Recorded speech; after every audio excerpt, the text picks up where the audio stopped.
Hey guys, we're continuing on with the puzzle, A Gift from Spirit by Kelly F. Allen. And we left off with starting with the visit. And so we shall begin. The visit.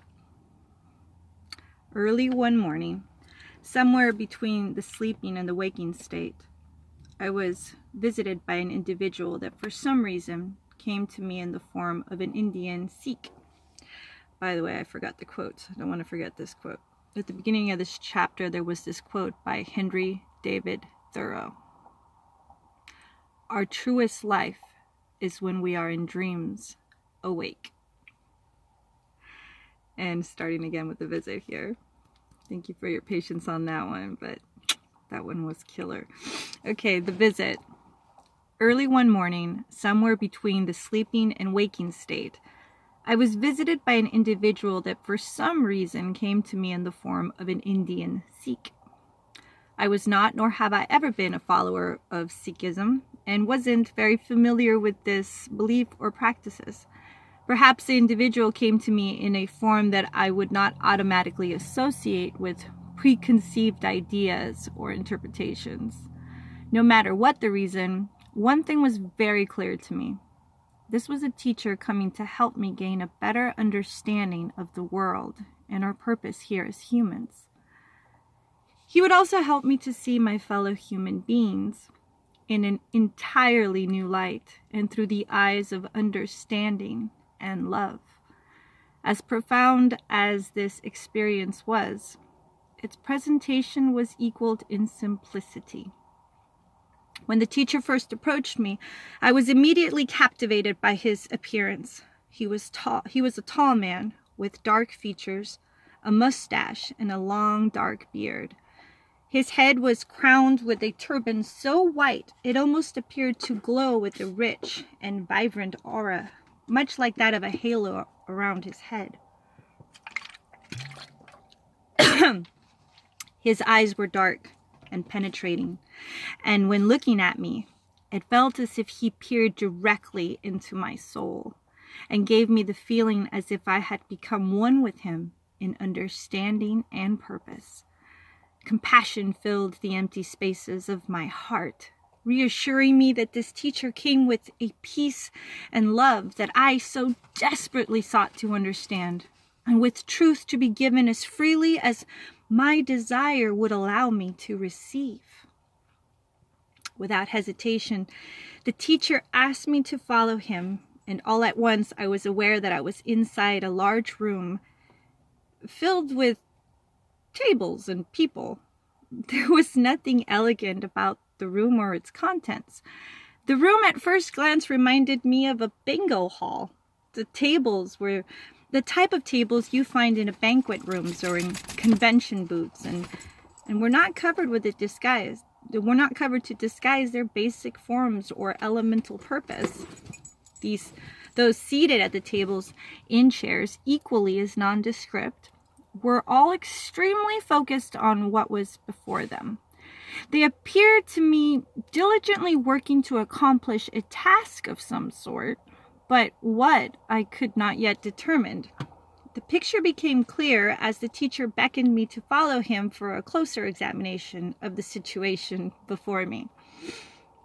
As the teacher and I moved closer to one of the tables, I was able to see that what lay before each individual, so engrossed in their task, was a puzzle. Each was working on an individual puzzle, and their focus remained on only their own. When I asked the teacher to help me understand why this was being shown to me, he replied, You have asked for a greater understanding of your purpose in the world. I am here to answer your request. Now observe these individuals as they work to solve the puzzle that lay before them.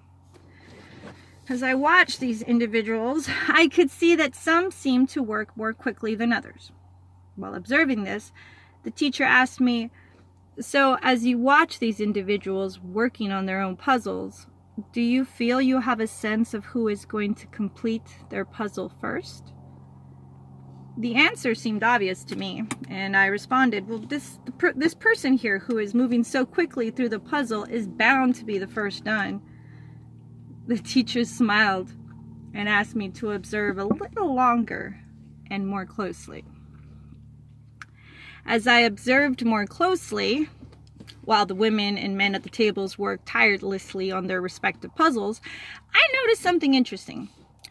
By viewing a few areas that the puzzle solvers had completed in common of several puzzles at the table, I was able to determine that everyone seated at this particular table appeared to be working on the same puzzle. Though some worked quickly through one area of their puzzle, they could also come to points in their progress that appeared to pose a more challenging effort in their progress. I also noticed that others who seemed to move slowly in their progress would actually pick up the pace in their puzzle solving, and then appeared to have surpassed the progress of individuals who previously far exceeded them. I looked at the teacher who had been watching my observation, and by the peaceful smile on his face, appeared to be pleased. The teacher then asked me, "What have you learned from this observation?" I responded, explaining that I was able to discern that at times an individual could make greater progress, while at other times their progress could be slower. I felt that this was no great revelation and was a bit disappointed.